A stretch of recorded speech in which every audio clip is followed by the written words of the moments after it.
Bismillahirrahmanirrahim. Assalamualaikum warahmatullahi wabarakatuh. Waalaikumsalam warahmatullahi wabarakatuh. Kami dari kelompok 1 akan mempresentasikan hasil kerja kelompok kami yang berjudul Fraud Risk and Control. Sebelumnya, izin memperkenalkan diri. Di sini saya Sinta Claudia Nirwana dengan NIM 22020005 yang akan bertindak sebagai moderator sekaligus pemateri.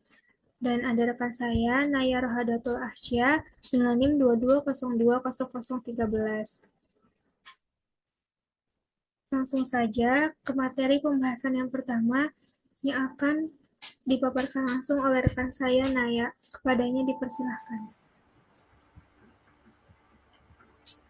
Baik, yang pertama yaitu pengertian. Fraud risk adalah tujuan tindakan tidak jujur yang dilakukan secara sengaja dengan tujuan untuk memperoleh keuntungan pribadi atau kelompok tertentu, yang mana biasanya merugikan pihak lain, seperti perusahaan, pemerintah, atau masyarakat. Fraud biasanya berbentuk penggelapan aset, manipulasi laporan keuangan, atau penyalahgunaan wewenang. Meski bentuknya berbeda-beda, semua fraud memiliki kesamaan dalam hal niat dan berdampak merugikan. Selanjutnya yaitu penyebab terjadinya kecurangan, yang mana diperkenalkan oleh Donald Cressy yang menjelaskan bahwa kecurangan terjadi karena kombinasi 3 faktor. Yang pertama yaitu karena tekanan, dari tekanan finansial, target tidak realistis, atau kebutuhan pribadi yang mendorong seseorang melakukan fraud. Yang kedua yaitu adanya kesempatan, yang mana celah dalam pengawasan atau lemahnya sistem kontrol dalam wewenang yang terlalu besar tanpa pengawasan. Yang ketiga yaitu rasionalisasi, yang mana pembenaran secara moral oleh pelaku, misalnya saya hanya pinjam atau perusahaan tidak akan rugi besar. Selanjutnya di sini ada jenis-jenis fraud dalam organisasi. Yang pertama yaitu kecurangan dalam laporan keuangan. Kecurangan laporan keuangan yaitu manipulasi atau penyajian yang menyesatkan dalam laporan keuangan, seperti melebihkan pendapat, menyembunyikan kewajiban, atau memalsukan catatan akuntansi demi menciptakan kesan kinerja perusahaan yang lebih baik dari kenyataan. Selanjutnya, korupsi. Korupsi yaitu penyalahgunaan kekuasaan atau wewenang untuk keuntungan pribadi, seperti menerima suap, memberikan kontak kepada pihak yang memiliki hubungan pribadi, atau menggunakan jabatan untuk mengarahkan keputusan perusahaan demi keuntungan pribadi. Yang ketiga yaitu jenisnya adalah penyalahgunaan aset, yaitu tindakan mencuri atau menyalahgunakan aset milik perusahaan, termasuk kas, inventaris, atau perlengkapan. Bentuknya bisa berupa pencurian langsung, pemakaian aset perusahaan untuk kepentingan pribadi, atau manipulasi pengeluaran. Selanjutnya, ada resiko fraud dalam organisasi. Risiko fraud dapat muncul di semua level organisasi. Beberapa kondisi yang meningkatkan risiko antara lain tidak adanya pengawasan yang memadai, lemahnya sistem kontrol internal, budaya organisasi yang permisif terhadap penyimpangan, atau kurangnya kesadaran karyawan terhadap pentingnya integritas. Risikonya juga meningkat jika tidak ada jalur pelaporan yang aman atau jika laporan kecurangan tidak ditindaklanjuti dengan serius. Selanjutnya, respon terhadap fraud yang terjadi. Jika terjadi fraud, organisasi tidak cukup hanya menindak pelaku. Perlu dilakukan investigasi menyeluruh untuk mengungkap motif, metode, dan kelemahan sistem yang dimanfaatkan. Setelah itu, langkah korektif perlu diambil seperti memperkuat pengendalian, memperbaiki prosedur, dan jika perlu melakukan perubahan struktur organisasi. Selanjutnya, penegakan hukum dan disiplin yang adil juga penting sebagai bentuk deteren bagi potensi pelaku lain. Selain itu, organisasi perlu membangun kembali kepercayaan dari pemangku kepentingan melalui komunikasi yang terbuka dan pemulihan internal. Selanjutnya akan dijelaskan oleh Sinta.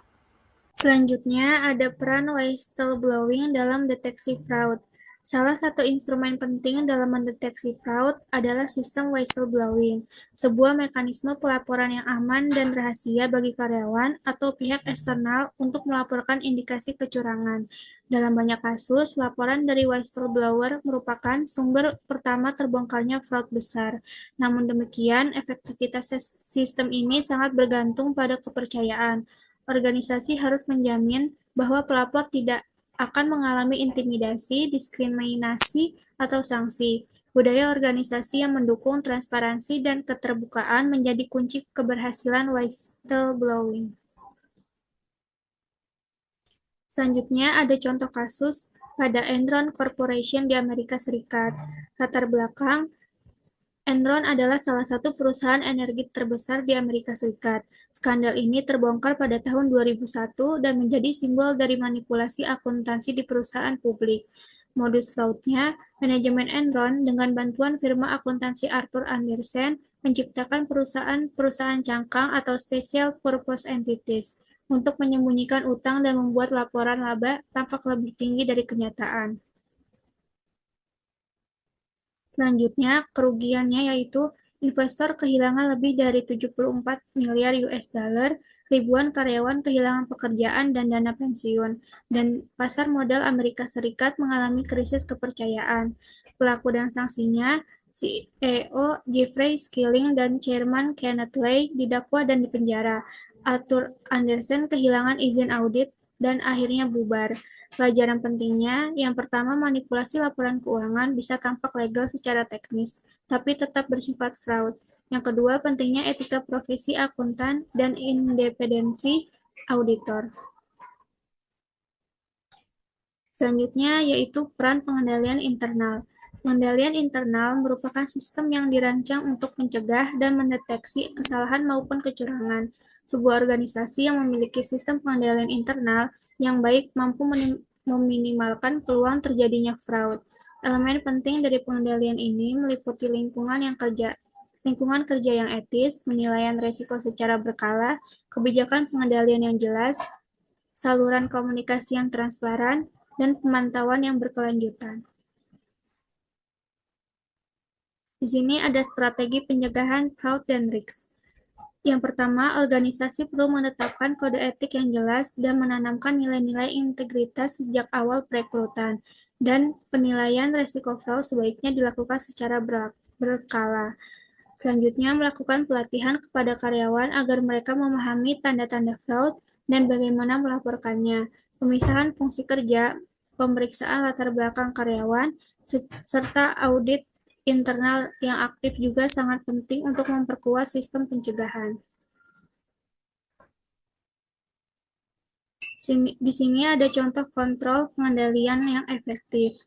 Yang pertama, pemisahan tugas atau segregation of duties, yaitu mencegah satu orang mengendalikan seluruh proses transaksi. Yang kedua, persetujuan dan otorisasi transaksi, yaitu menjamin bahwa transaksi disetujui oleh pihak yang berwenang. Selanjutnya, rekonsiliasi dan audit berkala, yaitu memastikan akurasi catatan keuangan. Selanjutnya, sistem pelaporan anonim atau whistleblower, yaitu memfasilitasi pelaporan fraud dengan aman. Yang terakhir, kode etik dan pelatihan anti-fraud, yaitu meningkatkan kesadaran karyawan terhadap risiko dan konsekuensi fraud.